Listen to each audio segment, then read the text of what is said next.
नमस्कार, मैं हूं नवजोत रंधावा। 7 बजे 7 सवाल में आपका स्वागत है। दिल्ली की शराब नीति घोटाले के आरोपों से जूझते आम आदमी पार्टी के लिए आज का दिन मंगलकारी रहा। मनी लॉन्ड्रिंग मामले में 6 महीने से जेल में बंद आम आदमी पार्टी के सांसद संजय सिंह को आज सुप्रीम कोर्ट से जमानत मिल गई है। चुनाव से ठीक पहले संजय सिंह को जमानत मिलने से पार्टी को एक बड़ी राहत मिली है, क्योंकि अरविंद केजरीवाल फिलहाल तिहाड़ जेल में हैं। ऐसे में हमारे आज के सातों सवाल शराब घोटाले में जेल और बेल से जुड़े हुए होंगे। तो सबसे पहला सवाल है, संजय सिंह की जमानत से आम आदमी पार्टी को कितनी राहत? आम आदमी पार्टी उम्मीद कर रही है कि जिस तरह से संजय सिंह को जमानत मिली है, उसी तरह से उनके बाकी के नेताओं को भी बेल मिल जाएगी।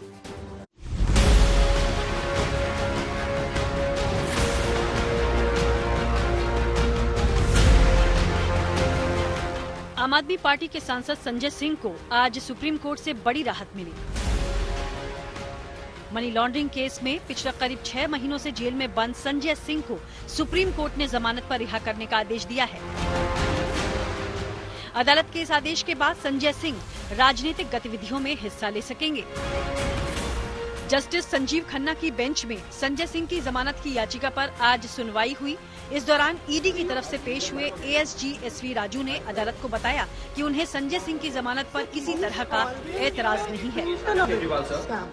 उनको पता था कि इनका जवाब नहीं है, ये सारे केस झूठे बनाए हुए हैं, तो ईडी ने बिना कुछ कहे हुए कहते हैं जी कि माननीय अदालत इनको जमानत दे दी जाए, हमें ऑब्जेक्शन नहीं।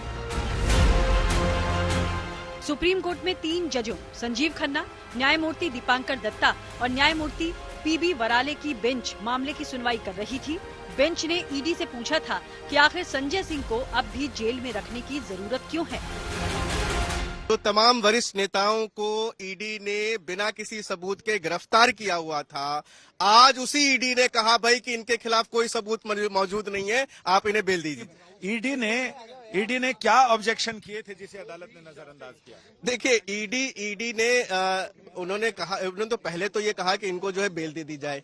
दूसरा, उनके पास जो 3 सवाल पूछे थे कि आप 2 करोड़ रुपए का एलिगेशन जो लगा रहे हैं उसका क्या प्रूफ है।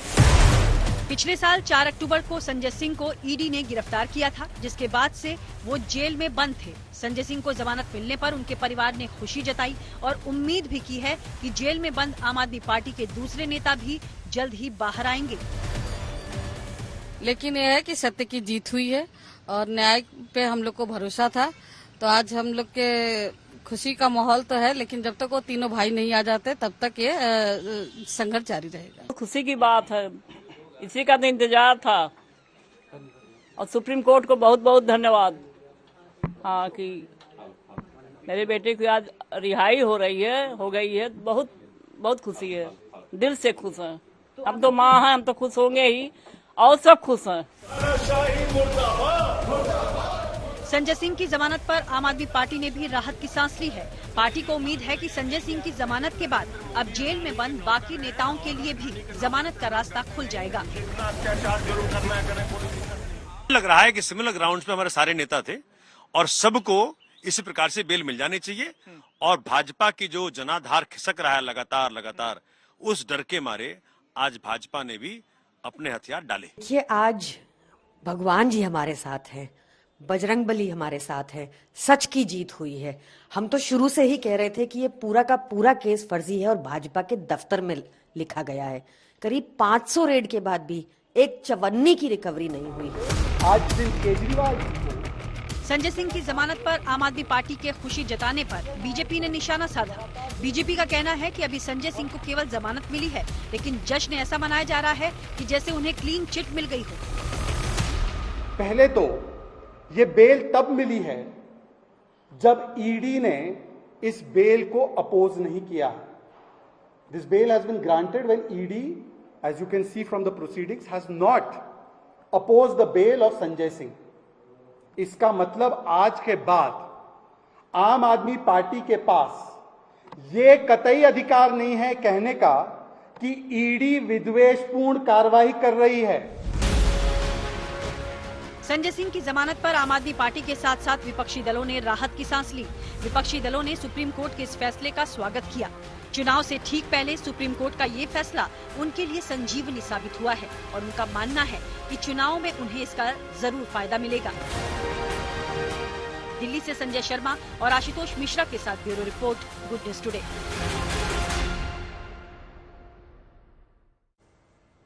कल ईडी ने कोर्ट में सनसनीखेज खुलासा किया कि इस मामले में अभियुक्त विजय नायर से जुड़े सवालों के जवाब में अरविंद केजरीवाल ने दावा किया है कि नायर उनको नहीं बल्कि आतिशी और सौरभ को रिपोर्ट करते थे। ऐसे में हमारा आज का दूसरा सवाल इसी से जुड़ा हुआ है कि 4 और नेताओं को जेल भेजे जाने के आपके आरोपों में कितना है दम? कल अरविंद केजरीवाल ने 2 नेताओं का नाम लिया था, तो आज उन दोनों नेताओं ने सूची में 2 और नाम जोड़ दिए हैं।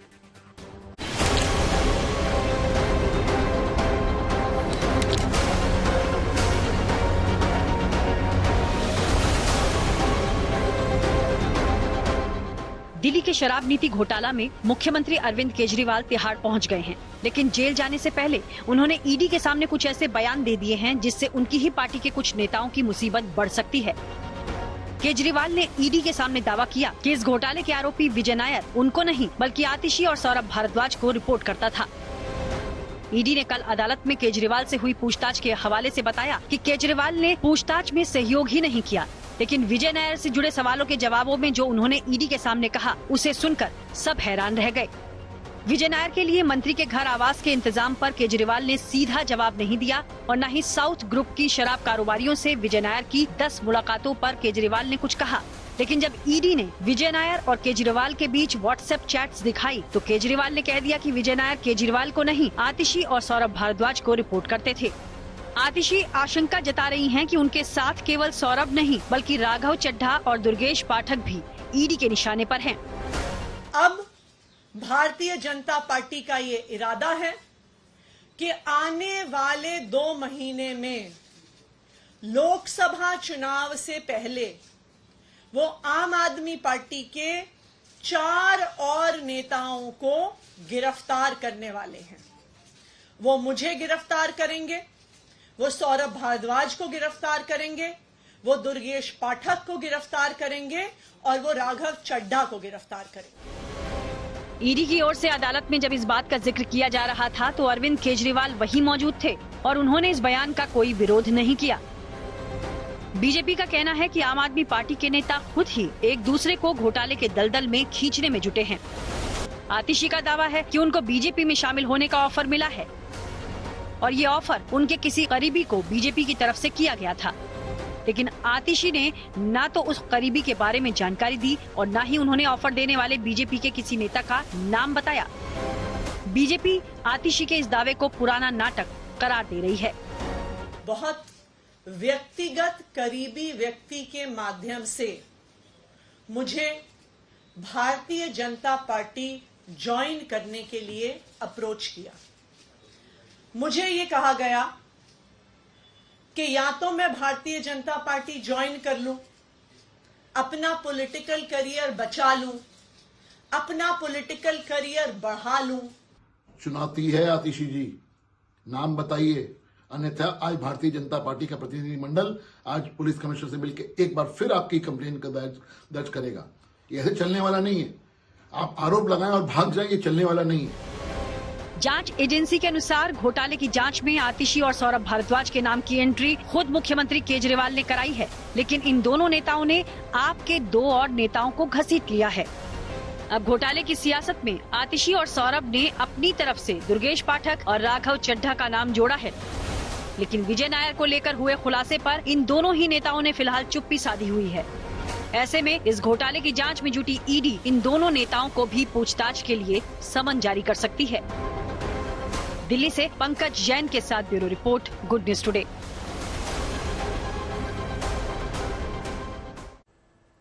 केजरीवाल ने जिस तरह से सौरभ और आतिशी का नाम लिया है उससे जल्दी ही ये दोनों नेता ईडी के रडार पर आ सकते हैं और हो सकता है कि जल्दी ही दोनों नेताओं को जांच में शामिल होने के लिए ईडी का समन उनके दरवाजे पर दस्तक दे सकता है।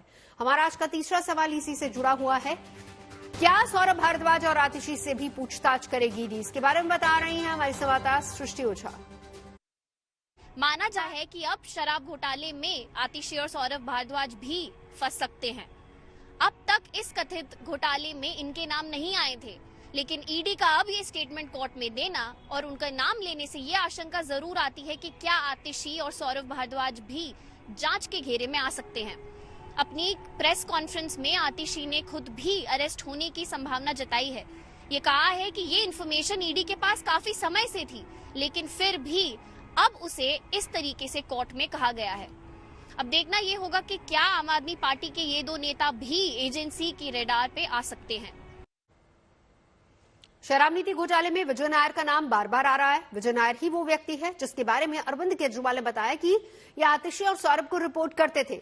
ऐसे में हमारा आज का चौथा सवाल इसी से जुड़ा हुआ है। कौन है विजय नायर जिसकी गवाही इस केस में सबसे अहम है?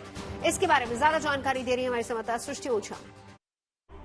दिल्ली शराब नीति मामले में ईडी के वकील ने दिल्ली के राउस एवेन्यू कोर्ट को ये बताया कि अरविंद केजरीवाल ने पूछताछ के समय कहा है कि मुख्य आरोपी विजय नायर उन्हें नहीं बल्कि आतिशी और सौरभ भारद्वाज को रिपोर्ट करते थे।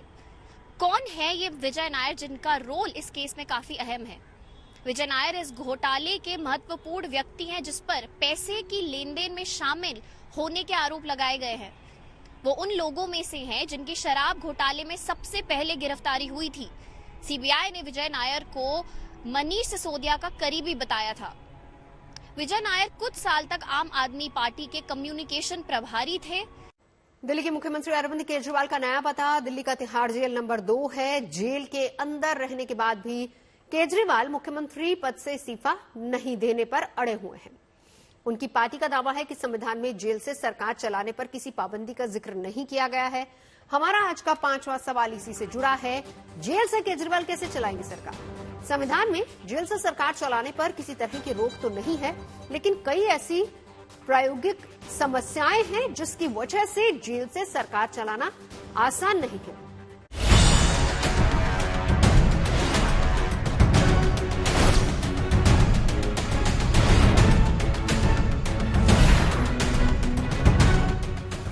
शराब नीति घोटाले के आरोप में गिरफ्तार केजरीवाल का नया पता अब तिहाड़ की जेल नंबर 2 है, जहां केजरीवाल के लिए सुरक्षा से लेकर खाने पीने का पूरा इंतजाम किया गया है। 24 घंटे सीसीटीवी की निगरानी में रह रहे केजरीवाल के लिए सुबह शाम घर से खाना आ रहा है। जेल प्रशासन के मुताबिक जेल मैनुअल के हिसाब से ही केजरीवाल को सभी सुविधाएं दी जाएंगी। दिल्ली के मुख्यमंत्री अरविंद केजरीवाल को तिहाड़ जेल की जेल नंबर 2 की एक विशेष बैरक में रखा गया है। जेल नंबर 2 में कुल 650 कैदी हैं, जिनमें से 600 कन्विक्टेड जबकि 50 अंडर ट्रायल हैं। केजरीवाल को जिस बैरक में रखा गया है वहां पर कोई आम कैदी नहीं पहुंच सकता। सुरक्षा के पूरे इंतजाम किए गए हैं। सीसीटीवी से उस पूरे इलाके को कवर किया गया है। सूत्रों की माने तो केजरीवाल पहली रात कभी टहलते रहे, कभी कुर्सी पर बैठ गए तो कभी लेट गए। तिहाड़ जेल में केजरीवाल को अलग से कोई सुविधा नहीं दी जाएगी। दिल्ली के मुख्यमंत्री अरविंद केजरीवाल तिहाड़ जेल में है, यानी अब केजरीवाल को जेल मैनुअल के हिसाब से रहना होगा। जेल मैनुअल के हिसाब से केजरीवाल तिहाड़ से सरकार चला पाएंगे या नहीं, ये तो अभी बड़ा सवाल बना हुआ है। लेकिन जेल से ही सरकार चले, इसके लिए आम आदमी पार्टी एकजुट है। 55 विधायकों ने सुनीता केजरीवाल से मिलकर आग्रह किया कि केजरीवाल जेल से ही सरकार चलाए। विधायकों ने कहा कि जब आज आप मुख्यमंत्री जी से मिले, आपकी वीडियो कॉन्फ्रेंसिंग पे बात हो, तो आप मुख्यमंत्री जी को ये संदेश सारे विधायक साथियों की तरफ से दीजिएगा कि अरविंद केजरीवाल जी दिल्ली के मुख्यमंत्री थे, अरविंद केजरीवाल जी दिल्ली के मुख्यमंत्री हैं और अरविंद केजरीवाल जी ही दिल्ली के मुख्यमंत्री रहेंगे। जेल मैनुअल के हिसाब से केजरीवाल का जेल के अंदर से सरकार चलाना मुश्किल है। इसकी कुछ बड़ी वजह है। मतलब जेल के अंदर बैठक करना संभव नहीं, जेल के अंदर फाइलों पर साइन संभव नहीं, हर फाइल जेलर से होकर ही गुजरती है। सरकारी फाइल की सीक्रेसी भंग हो जाएगी। 1 हफ्ते में सिर्फ 2 मुलाकात की इजाजत। कैबिनेट को हेड करने वाला चीफ मिनिस्टर जेल में बैठा हुआ है, सरकार बाहर चल रही है, कैबिनेट की फाइल्स होती हैं, उस पर क्लासिफाइड इंफॉर्मेशंस होते हैं, वो कैसे जेल से ट्रैवल करेगा? जबकि जेल मैनुअल्स बिल्कुल क्लियर है, आप क्या भेजते हैं क्या नहीं भेजते हैं, ये कैबिनेट और सीएम के बीच की बात है। जेल के जो मैनुअल्स हैं बिल्कुल क्लियर है, कोई भी कॉरेस्पॉन्डेंस है जेलर के ऑफिस के थ्रू साइन मूव करता है, वो प्रॉपरली उसको देखता है कि कंटेंट क्या है। तो अगर कोई कैबिनेट की मीटिंग है, डिस्कशंस हैं, इंफॉर्मेशन है, ऑर्डर है, आप पास कर रहे हैं और जेलर भी उसको परूज कर रहा है, देख रहा है, तो सीक्रेसी खत्म हो गई। हालांकि जेल मैनुअल के हिसाब से एलजी को पावर है कि वो किसी बिल्डिंग को स्पेशल जेल का दर्जा दे सकते हैं।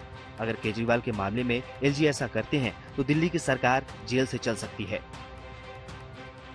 ड्यूटी जो फाइल साइन करने की है वो हो सकती है अगर इनके लिए कोई एक स्पेशल जगह को जो है जेल डिक्लेयर कर दें। इसके पीछे प्रेसिडेंट भी है हमारे पास। मैं आपको बताऊंगा सन 2000 में तो उस टाइम पे जो हमारे एक्स प्राइम मिनिस्टर थे नरसिम्हा राव, तो उनको कोर्ट ने 3 साल की सजा दी थी। फिर एक आईटीबीपी का मेस था महरौली बदरपुर रोड के ऊपर, तो उसको हमने स्पेशल जेल जो है डिक्लेयर करवाया। हालांकि एलजी पहले ही कह चुके हैं कि जेल से सरकार नहीं चलेगी। इसके अलावा बीजेपी भी जेल में बंद दिल्ली के मुख्यमंत्री से लगातार इस्तीफे की मांग कर रही है। न्यायालय के द्वारा यह निर्णय होने के बाद अब यह देखने का विषय होगा कि केजरीवाल जी इस्तीफा लेते हैं या अपने किसी दूसरे गुरु के नक्शे कदम पे चलते हुए देखना होगा कि वो नई राजनीति के स्वयंभू किरदार कोई नई राजनीति की तरफ बढ़ते हैं या पुरानी राजनीति को, जिसे कहते हैं ना old wine in a new bottle, तो पुरानी राजनीति को एक नए किरदार में प्रस्तुत करते हैं। अब तक मुख्यमंत्री नैतिकता के आधार पर गिरफ्तारी से पहले इस्तीफा देते आए हैं, लेकिन केजरीवाल ने ऐसा नहीं किया। जाहिर है कि केजरीवाल जेल से ही दिल्ली की कमान अपने पास रखना चाहते हैं। दिल्ली से संजय शर्मा और हिमांशु मिश्रा के साथ bureau report, good news today. Kejriwal के जेल जाने के बाद आम आदमी पार्टी नेतृत्व के संकट से जूझ रही है। आज संजय सिंह को भले ही कोर्ट से जमानत मिल गई है, लेकिन केजरीवाल और मनीष सिसोदिया अभी भी जेल में बंद हैं। लेकिन इस बीच केजरीवाल की पत्नी सुनीता ने ऐसे संकेत देने शुरू कर दिए हैं जिससे ये लग रहा है कि वो पार्टी की कमान संभाल सकती हैं। हमारा आज का छठा सवाल इसी से जुड़ा हुआ है, क्या सुनीता संभालेंगी पार्टी की कमान? इसके बारे में बता रहे हैं हमारे संवाददाता पंकज जान। अरविंद केजरीवाल की गिरफ्तारी के बाद सुनीता केजरीवाल की सक्रियता काफी तेजी से बढ़ी है। चाहे अरविंद केजरीवाल के संदेश मीडिया के सामने पढ़ना हो, चाहे रामलीला मैदान में महागठबंधन की रैली के दौरान अरविंद केजरीवाल की कही हुई बातें लोगों तक पहुंचाना हो, सुनीता केजरीवाल एक अलग अंदाज में नजर आ रही हैं। इस बीच दिल्ली में आम आदमी पार्टी के तमाम विधायकों और मंत्रियों ने सुनीता केजरीवाल से मुलाकात की। ये मुलाकात ऐसे समय पर हुई जब सुनीता केजरीवाल को अरविंद केजरीवाल के साथ वीडियो कॉन्फ्रेंसिंग के जरिए मुलाकात करना था। विधायकों ने सुनीता केजरीवाल से ये संदेश पहुंचाने के लिए कहा कि अरविंद केजरीवाल इस्तीफा ना दें और जेल से सरकार चलाएं। दिल्ली में लोकसभा का चुनाव 25 मई को होने जा रहा है, यानी कि अब यहां चुनाव में 2 महीने से भी कम का वक्त बचा है और दिल्ली की सियासत में रसूख रखने वाले एक बड़ी पार्टी के नेता जेल में है। ऐसे में हमारा आज का 7वां और आखिरी सवाल इसी से जुड़ा हुआ है कि अरविंद केजरीवाल के बिना चुनाव में उतरना आम आदमी पार्टी के लिए कितनी बड़ी चुनौती है। ज्यादा जानकारी दे रहे हैं पंकज जैन। इस वक्त आम आदमी पार्टी के लिए सबसे बड़ी चुनौती यही है कि वो प्रचार कैसे करेगी, क्योंकि उनके नंबर 1 के स्टार प्रचारक अरविंद केजरीवाल न्यायिक हिरासत में हैं, यानी कि जेल में बंद हैं। अब सवाल ये उठता है कि आम आदमी पार्टी उम्मीदवारों का ऐलान कर चुकी है। ऐसे में अरविंद केजरीवाल जो अलग अलग राज्यों में जाकर आम आदमी पार्टी की गारंटियों का ऐलान किया करते थे, वो संभव नहीं हो पाएगा। जाहिर है कि आम आदमी पार्टी नेताओं की तरफ से एक नई रणनीति को तैयार किया जा रहा है। डोर टू डोर कैंपेन हो या फिर जनसभाएं हो, इनके माध्यम से लोगों के बीच पहुंचने की तैयारी है। 7 बजे 7 सवाल में अभी के लिए बस इतना ही। देश और दुनिया की पॉजिटिव खबरों के लिए आप देखते रहिए गुड न्यूज टुडे।